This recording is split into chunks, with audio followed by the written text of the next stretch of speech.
ChatGPT Plus is free for college students through May. Here's the thing. You've got a lot to do between now and then. Studying for finals, writing papers, trying to keep your life on track, and ChatGPT can help with all of it. It can quiz you for your econ exam, make a study guide from your French notes, plan out your meals and study breaks. It can get really specific on how you like to learn. It can even help you come up with ways to stop procrastinating. So from now until summer break, take advantage of all the ways ChatGPT can make your life easier. Restrictions apply.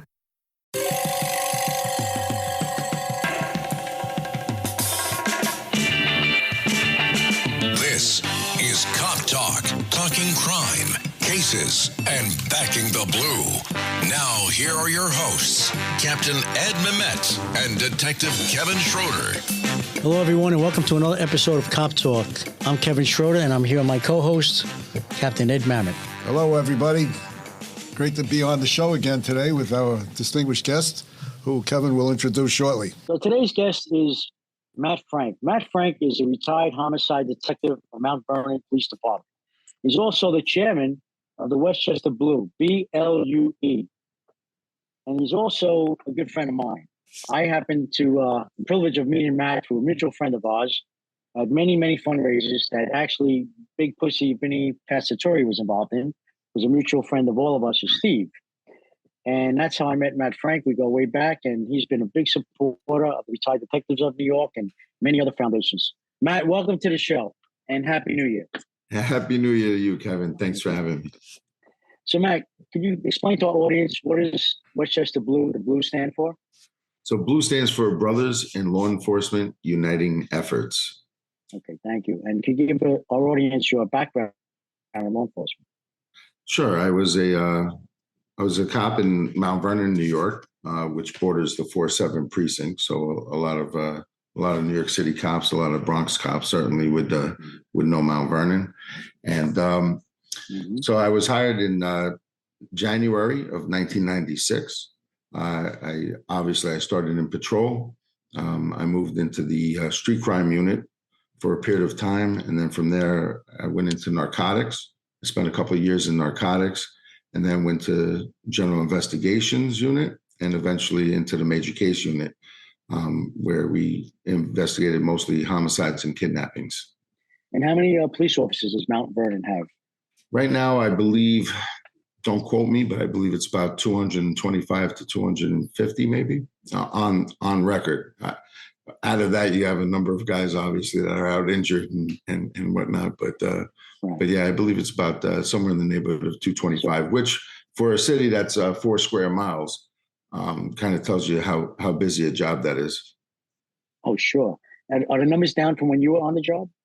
No, so when I was on the job, they were always trying to keep it under 200. I don't know the reason. They used to say it's because otherwise the state kind of takes over or whatever it is. But they were always trying to keep it under 200. But man, we always needed a lot more than that. And so it was a tough job. It was a lot of fun. Certainly more so when I got on the job. Yeah.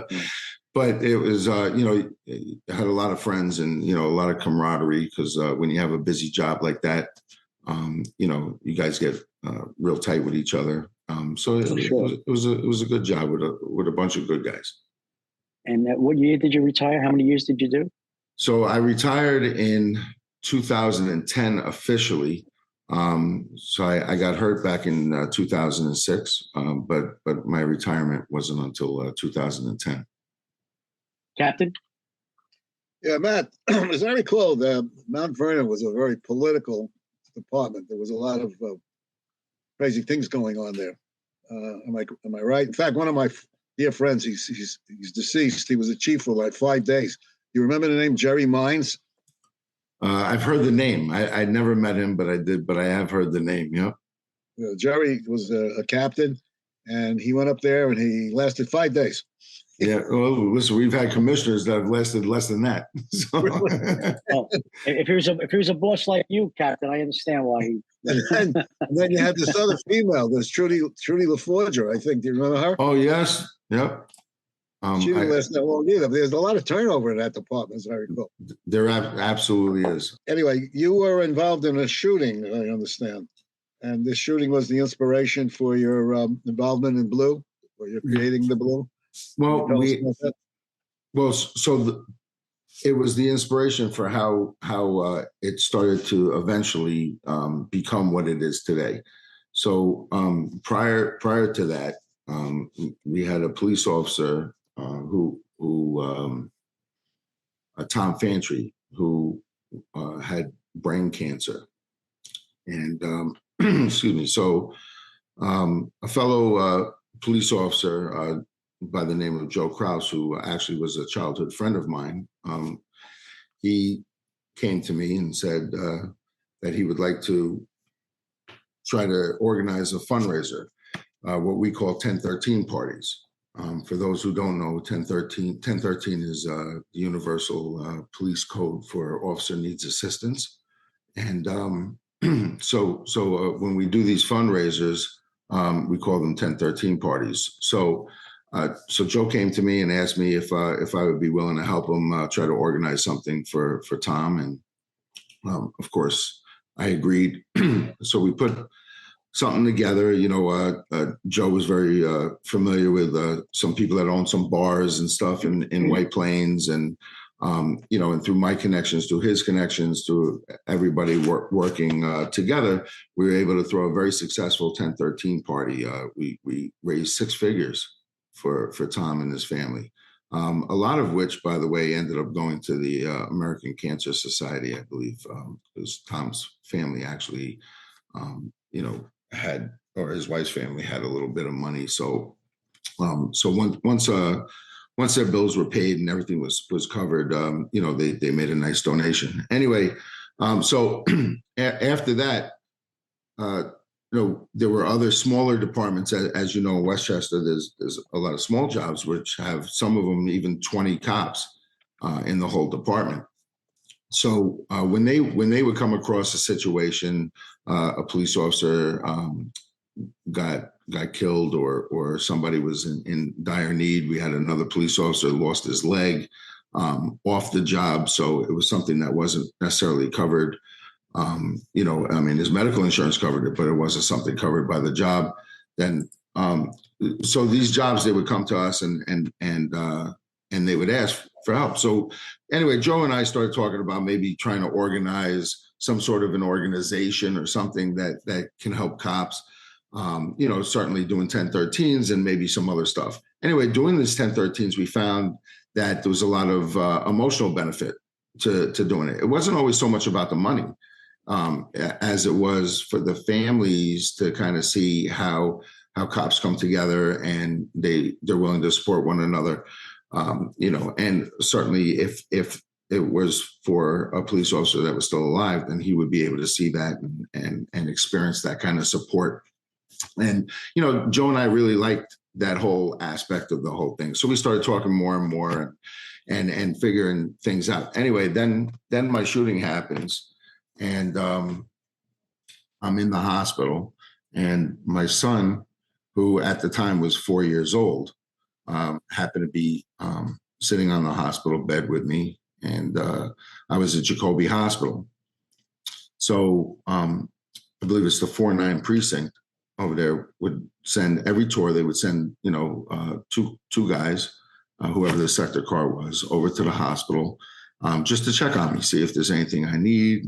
You know how they do. So my son, who was there, when they left, he said, "Daddy, do you work with those guys?" And I said, no, I never met them a day in my life.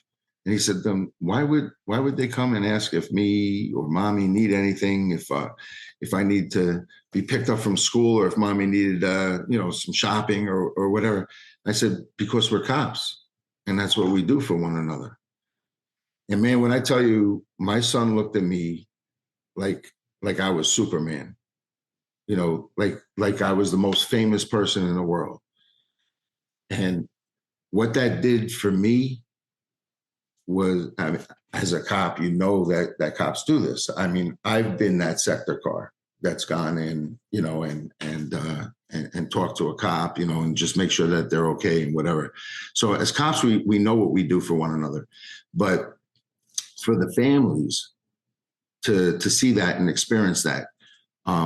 I knew that something else needed to be done. So, I pick up the phone, I call Joe, and I'm talking to him about it. And, one thing leads to another, and we start learning more about police suicide and PTSD, cumulative stress.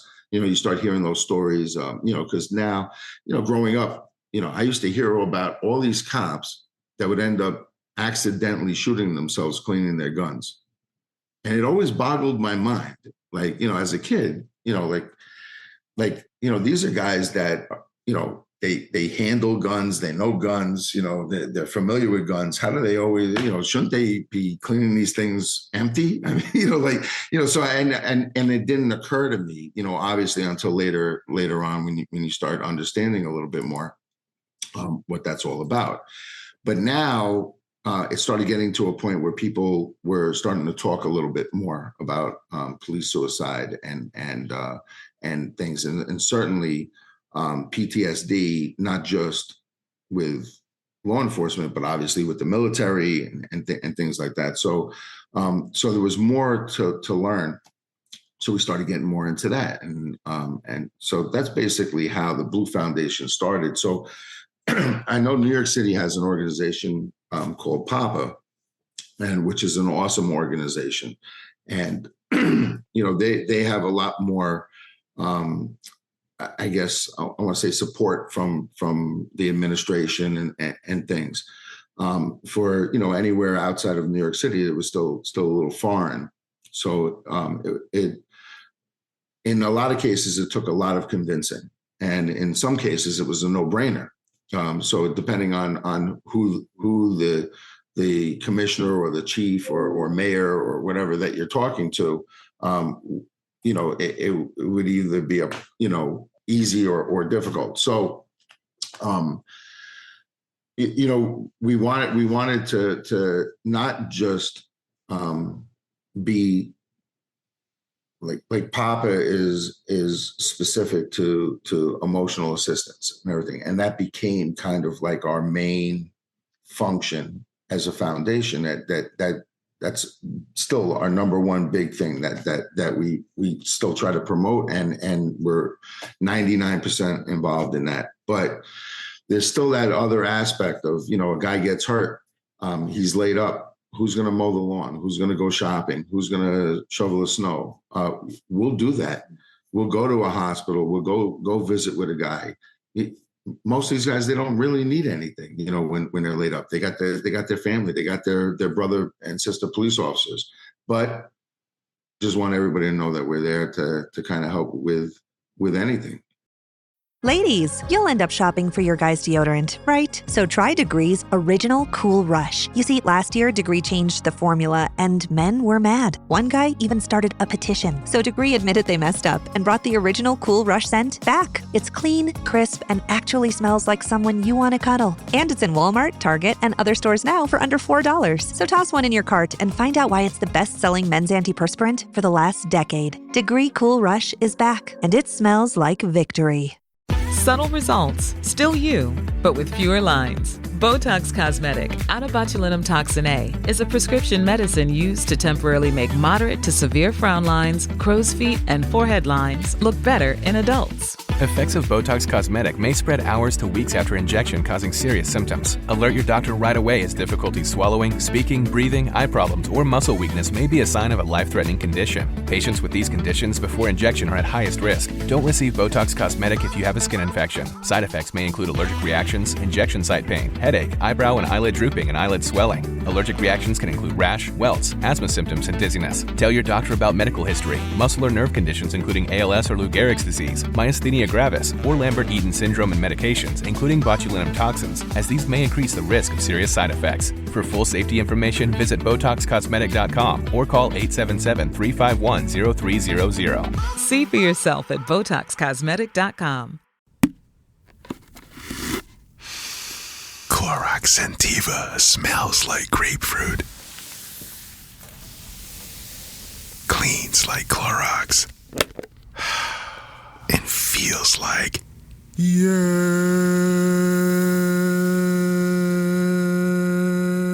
Okay, we could be here all day. Try Clorox Scentiva for a trusted clean with long-lasting freshness. Also available in lavender and coconut. Use as directed. Hey guys, have you heard of Goldbelly? It's this amazing site where they ship the most iconic, famous foods from restaurants across the country. Anywhere, nationwide. I've never found a more perfect gift than food.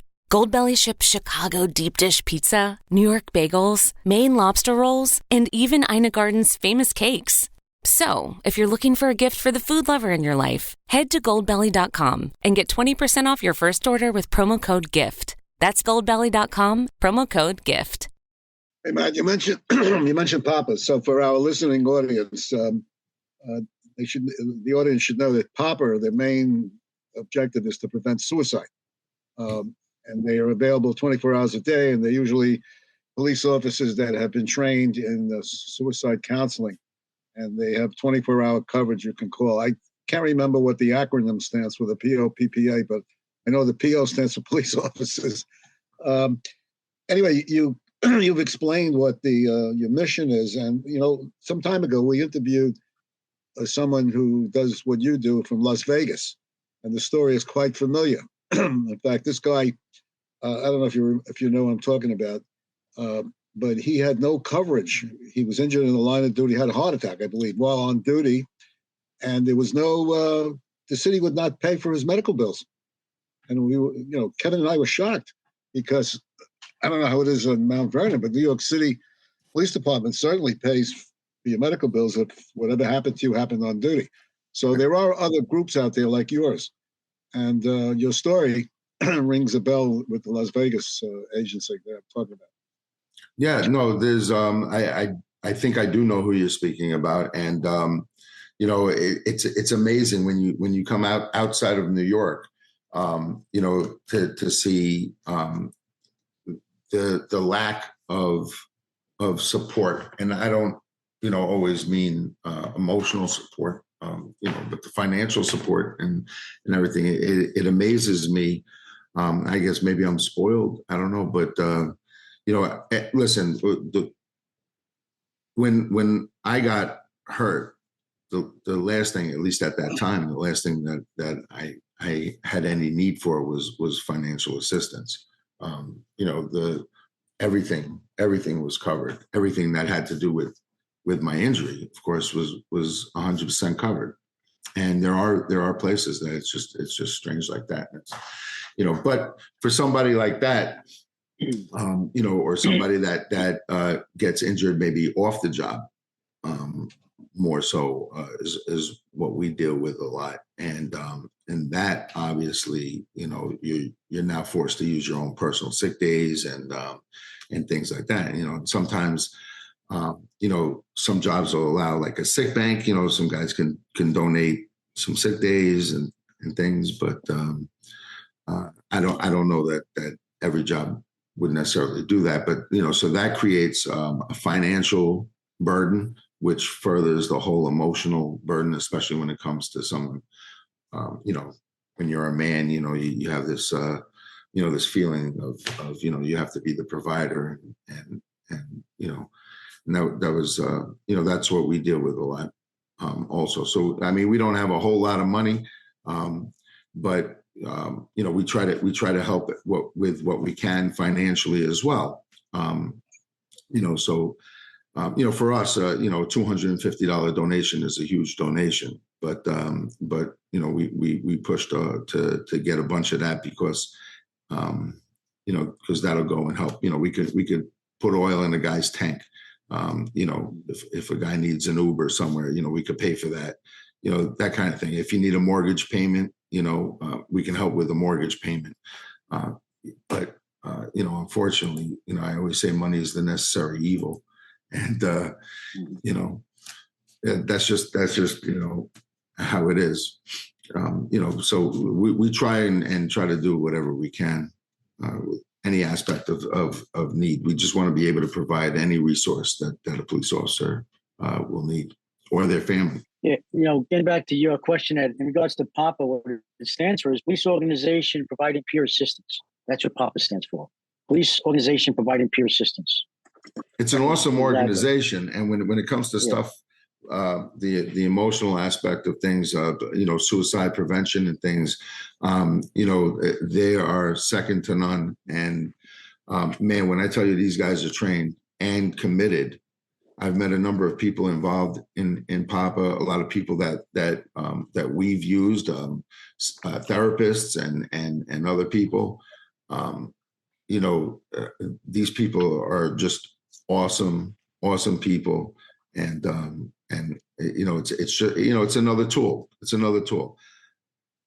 And the big thing is the confidentiality, which is obviously for police officers especially is a no-brainer. Matt, can you talk about the day-to-day work of the foundation? So yes, I mean, basically it's just like what I said. I mean, again, we get a phone call. I'm usually the guy who's going to answer the phone. We have, a few other people that I would say are qualified to do that. A lot of people on the board are people that just kind of want to help in a more, practical sense. They don't get so involved with talking to people or anything direct. But they'll always support whatever it is that the foundation needs. So we're not therapists, right? We're just, most of us are just cops, and it's like a peer support thing because, I've fortunately or unfortunately, depending on how you look at it, have experienced a number of things or at least witnessed a lot of things. And, so through my own experiences, I can kind of, help out or have an understanding of how another cop may feel or someone going through a similar experience. If it's something that I don't feel that I'm the best choice for, then we have other people that we would lean on for that. Once it gets to a certain point, and like I said, most of the stuff is just a guy calling. They just want to talk. They, whether it's just like a bitch session or just I don't know. I don't know why I'm feeling this way. This is just that's fine because I've been there too, and not understanding why I'm feeling that way. Obviously, I think therapy is an important thing. I think it helped me. I could tell you about my story. I'm not ashamed of it, although I was at one time. And that kind of helps me, I think, be able to help people a little bit more. Now, Matt, what challenges has Westchester Blue encountered? So, again, most of the stuff, are guys that are just dealing with some issues, cumulative stress, PTSD, things like that. Again, whatever I can help somebody with, just from my background. We do have therapists, some of which work with PAPA as well. We have therapists. We work with an organization that does treatment placement specialists. So if somebody calls me and says, listen, I live in Spring Valley in Rockland County, and I need somebody to talk to. I'm going through some marital issues, and I want somebody who's local, and my insurance is the Empire Plan. Then what I can do is, if I don't already have somebody that I know fits in that criteria, then I can call them and give them basically all the criteria, and then they just spit out to me some therapists or facilities or whatever that they may need that would fit in that criteria that they've vetted already and they know are good to go. So that's basically every day. When we get a call, if that's something that it is, we've done redone handicap bathrooms. I'm involved with with the contracting company that we've done a thing where the foundation has covered the expense But we also reach out to Home Depot, try to get some grants and things like that as well. And we've renovated somebody's bathroom to be able to fit for a cop whose daughter has a progressive illness, that now she's unable to stand in the shower and things, and she uses a wheelchair. I've gone a police officer that I had the honor of working with, and he's now a member of our board, believe it or not. Detective Leary Johnston. He was shot in his head in Mount Vernon back in 1993, and he was never given the appropriate emotional treatment. So as you can imagine, the challenges, he's paralyzed on one side of his body. And when I tell you, one of the most amazing men you'd ever want to meet, and I may bring him to the next fundraiser, Kev, if I can get him to come out. But he's such an inspirational guy because he's accepted all these challenges, and there's a lot more personal stuff that he's had to deal with and is accepted. And when I tell you, this man ties his shoes with one hand, I defy anybody to go home tonight and tie their shoes with one hand. I've seen him do it like it's nothing. But when I saw him do it, it's because he basically had a terrible, terrible drinking problem. And I speak about it because he's very open about it. And that's the kind of guy he is. He wants to benefit other people. So he developed a very terrible drinking problem. And another guy that we worked with, another member of our board, Paul Pacini, who was a great detective and a great friend. He and Leary were extremely close. And Paul and I used to talk about how, we would get that drunken phone call from Leary. But it was always like, Leary was always like the happy kind of, drunk. And, so it was, we never really connected it to any kind of problem because it wasn't like an everyday thing. It wasn't like, and so even somebody like myself who deals with a lot of this didn't even really see it. And one day he just started, the conversations weren't as happy anymore. So Paul and I started really like looking at him and watching him and trying to talk to him and things. And then one morning at 5 o'clock, at 5:30 in the morning, I get a phone call from Paul saying that Leary's not right, and he's making a phone call saying he may want to hurt himself. And so I got dressed. Paul and I both we flew over to Mount Vernon, where Leary lives, and we went to his apartment, and we're ringing the bell. And he's not answering the bell. Anyway, we get into the building. We find the super. The super actually told us that he just actually saw Leary leave.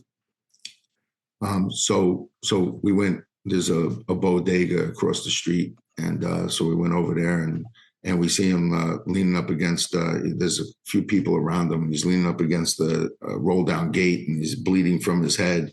And at first, obviously, Paul went a little nuts thinking that somebody had hurt him. But turns out he kind of just passed out and fell down in the middle of the street. And he was in a bad way.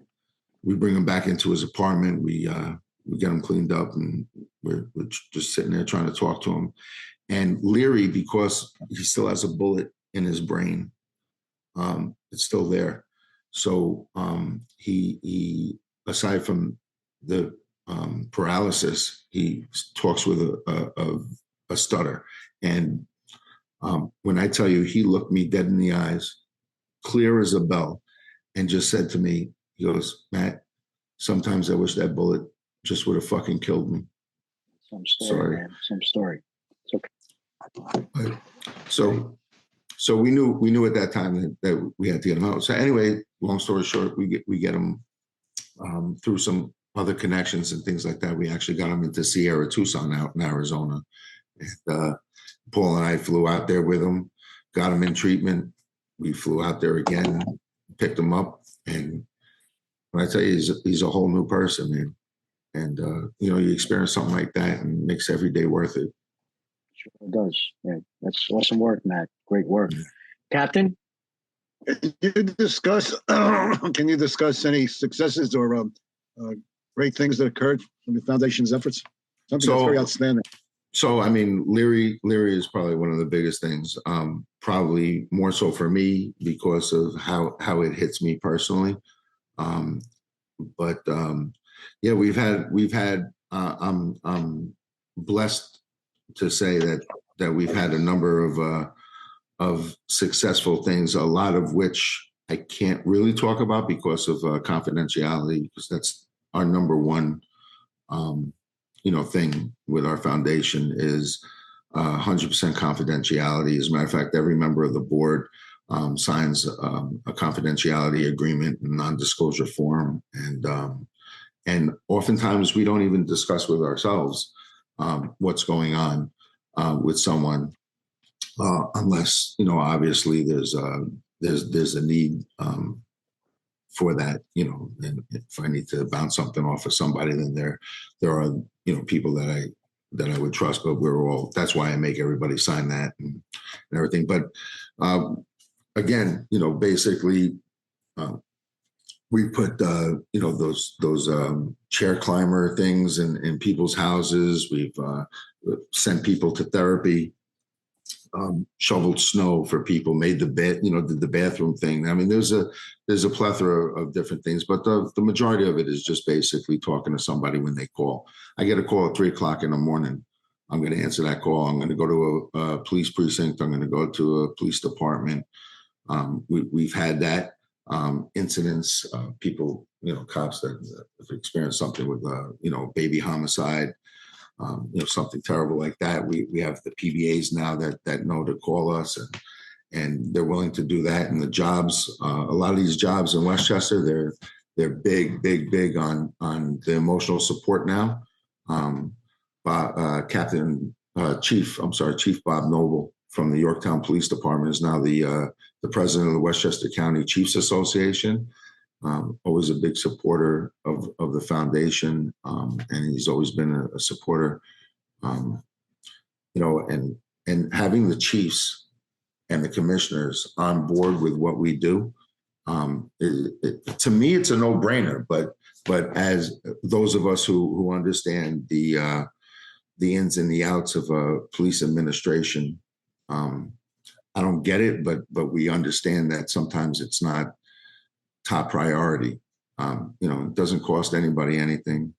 A police officer that appropriately manages his stress is going to be less likely to have civilian complaints or any other issues, marital issues and things like that. And I mean, in turn, doesn't that benefit the municipality as well? I mean, to me, this. Yeah. How does the foundation engage with the community to let them know what you do? Because community support is very important, and again, you depend on contributions, so you want to make yourself known to the community without revealing, what you can't reveal to the people because of confidentiality reasons. Right. So a lot of it is word of mouth. I'm very involved with the Freemasons and the Shriners, which is community organizations and community-based charities, and so I get to meet a lot of people, and any opportunity I get, I'm gonna talk about the foundation and what we do. As a matter of fact, that's how I met Vinny Pastor and Stevie was because I saw him walking down the street. I jumped out of the car and I said, "Hey, let me tell you about my foundation." And and then of course my partner and I were driving around in a smart car because we drive down to Manhattan a lot, and so we got a little smart car. So Vinny was like, "You guys actually fit in that thing?" And that's how. But that's what I do. I mean, I'm never shy about talking. As you can see from this interview, I have no shortage of words. So, I'm always willing to do that. Shopping is hard. I can never find anything in my size. I don't even know my size. I buy my clothes the same place I buy my groceries. There's a better way. Make it easy with Stitch Fix. Just share your size, style, budget, and done. Your personal stylist sends pieces picked just for you. That was easy. Stitch Fix, online personal styling for everyone. Free shipping and returns. No subscription required. Get started today at stitchfix.com. Faraday presenta Ojos con Alergia y Picazón contra el jardinero. Y el ganador es Faraday Extra Fuerte. Para aliviar la picazón de los ojos por alergia, actúa más rápido y supera a Claritin y Flonase aún a las 24 horas. Faraday, adelante. Morning decisions. A creamy mocha frappuccino drink? A sweet vanilla? Maybe a smooth caramel? Or that white chocolate mocha? Whichever you choose, delicious coffee awaits. Start your day with bottled Starbucks Frappuccino drinks. Pick up a bottle near you wherever you buy your groceries. This episode is brought to you by Netflix. 3 couples, 4 vacations, a lot to unpack. Watch The 4 Seasons, a new series starring comedy favorites Tina Fey, Steve Carell, Will Forte, Coleman Domingo, and more in a hilarious and heartfelt love letter to long-term relationships. Based on the original Alan Alda film. Watch The 4 Seasons, streaming now only on Netflix. What about the coming year? What do you plan for the new year? So right now for the new year, obviously every November we have our annual charity dinner, which is really our only fundraiser for the most part. And, that's going to be November 1st, 2024. It's at the Surf Club in New Rochelle. And Kevin, you were at our last one this past November. That was a great event. I mean, I go to many events, but that was an awesome event. It was a great venue. It was a great hospital. It was just awesome. And you guys do a great job. I mean, I couldn't believe it was about 500-600 people there, correct? Yeah, we had about 500 people. Yeah, last year, awesome. the year before, 2022, we had 547 people. And, so, I mean, the word is, and it's not all cops. So the word is getting around,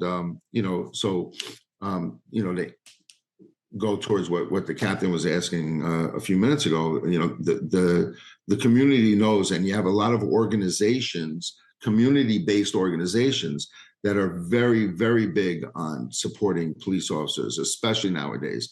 And what I've noticed is, without getting into the whole political aspect of everything, but what I've noticed now is with all this stuff that's been happening with the police, the way the community views the police or society views the police, and now it's like almost in fashion to hate the cops and with all the political BS that goes on because somebody cares more about getting elected than they do about the safety of their own community is just disgusting. And, what happens is it creates a whole nother aspect. It creates a whole nother breed of people that are now fighting even harder to support the police. And that's what I want police officers to see more, is that we all know that you all see on the news, people throwing stuff at cops and jumping on top of police cars and all this disgusting behavior. But really, there are so many more, what they call the silent majority. And this is just a way for them, for the community, for the people who support police to be able to support and feel like they're going to support is by heavily supporting an organization like mine or like PAPA or like any other organization. And that's really key is to get the word out there and not just for the community to know about us, but also for us to let the police community know that there are those people out there. People do care about cops. People do love cops. They want safety and security in their communities. They do, and the press doesn't cover that, of course. They cover, well, of course, because that doesn't sell papers. Right, exactly. Which and there's no responsibility for them to do that. Right. Are there any upcoming projects or events that listeners should be aware of? But like I said, just basically, our charity dinner on November 1st. We're more along the lines, we do that and we focus on that as our fundraiser. But throughout the year, we'll inevitably get a call to help with some sort of a fundraiser, perhaps a 1013 or some other issue.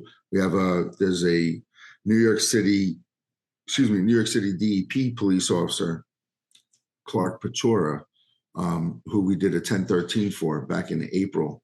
And he is a DEP police officer. He caught COVID on the job. He was so bad, it got to a point where they gave him two choices, him and his family. They said either he's not going to make it, or there's a chance that if he takes this medication, whatever medication it was, or a treatment that it was, they've had great success with that with COVID. However, it would probably kill his kidneys. So obviously they went the route to try to keep him alive. And eventually now he's on dialysis and in need of a kidney. So we did the 1013 to help try and offset the medical expenses that aren't covered by insurance, but also it was also to make people aware that if they want to donate a kidney or organ donation, they have different programs where you give a kidney to get a kidney or things like that. So even if you're not a match. So that's something that we've been kind of pushing ever since we've done the 1013 is, trying to get a match for Clark and just trying to get the word out there. And there are a number of officers that are like that. I know I was a first responder to 9/11, and a number of people who I'm very close with have had kidney disease that they attribute to their time at 9/11 Ground Zero. And I know at one point they were saying that these aren't things that are covered under the Victims Compensation Fund or whatever it is. But either way, whether it is or not, that's financial. We're talking about getting people kidneys and organs that are necessary for these heroes that basically, while everybody was running away, we're running in. And the firefighters, the police officers, the EMTs, and of course everybody else that was there and helped out. These are people that are suffering now because when the call came, they responded. And I'm very fortunate, thank God. But there are a lot of people that were standing right next to me that aren't so fortunate.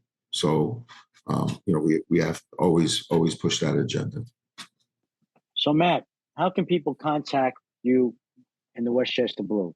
How can they get in touch with you folks? So if anybody needs, what they can do is certainly go online and go to our website, westchesterblue.org, westchesterblue.org.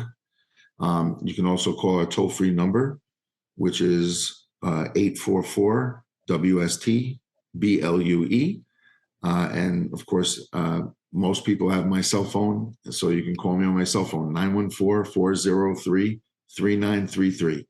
So, feel free to call, whatever it takes. Like I said, 24 hours a day, 7 days a week. I'd rather you call me at 3:00 in the morning and wake me up just because you need to get a cup of coffee and you don't know why you want to talk. Then I wake up at 9:00 in the morning and find out that somebody made a permanent solution to a temporary problem. And that's really what it is. Very good way to put it. Thanks, Matt. It was great to see you and your wife, Anna, at the Little Stevens Police Yes, Patrol. and thank you for inviting us. That was such an awesome event. And let me tell you something. I don't know if anybody's got that kind of money, but if they do, man, go find a way to go to that thing, because aside from all the stardom and all the celebrities and everybody, and the one autograph or the one picture I didn't get to take was with Kevin, the biggest star of them all, because you had all these famous Hollywood stars talking about how great Kevin is. Yeah. But it's all about the cause, It's about yes, money and that was widows and children and arms wide open. But yes, it was that's great. right. That was my point. And that's a prime example you were mentioning earlier. There's so many, like even in the celebrity world, there's so many folks who are pro law enforcement. But you don't there are. You read about it. They don't. And when I said publicity. When I tell you, I sat there at the table with people that, everybody that I met was friends with you. I mean, you're the kind of guy that everybody navigates to and everything. But we're all blessed. Yeah, but man, people just couldn't stop talking about the great work that your organization does, and Arms Wide Open, and of course the DEA's Widows and Children's Fund is such, that's something that people always forget. When it's a hot topic, when something happens, there are a lot of people who are out there to support, which is awesome, but it's after the fact, which is part of what I had to deal with, and part of what a lot of people have to deal with. When you're the flavor of the month, everybody cares. And then sooner or later, you're still left with all the scars, all the everything, and just people move on to other things, which you can understand, but it's, and these kids need that. And the work that you and your organization does is just unbelievable, really. Yeah. Well, thanks. We have Stevie Van Zandt on our side, so he's been awesome. That doesn't hurt. He's been great. No. And what a great guy too. I got to meet him not just that night, but at another event, and such a nice and humble guy. And I think he says he relates himself to a common sense independent. Right.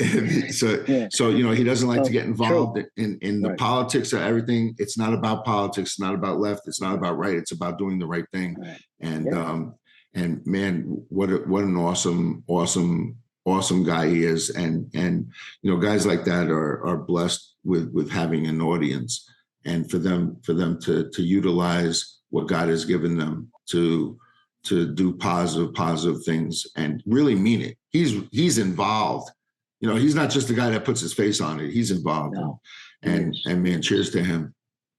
Yeah, I have to get him to your charity event. I mean, that was a great event. I don't know if we'll be able to fit the people. Yeah. That'd be great. I would love it. I would love it. Yeah. But as long as you come. Yeah. But Matt, I'd like to thank you today for being on an episode of Cop Talk. And thank you very much. Me.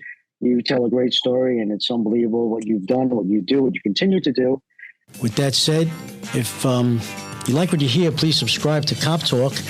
And also you can follow us on Twitter at Cop Talk WABC. That's at Cop Talk WABC. Until next time, stay safe, and God bless the NYPD, and God bless America.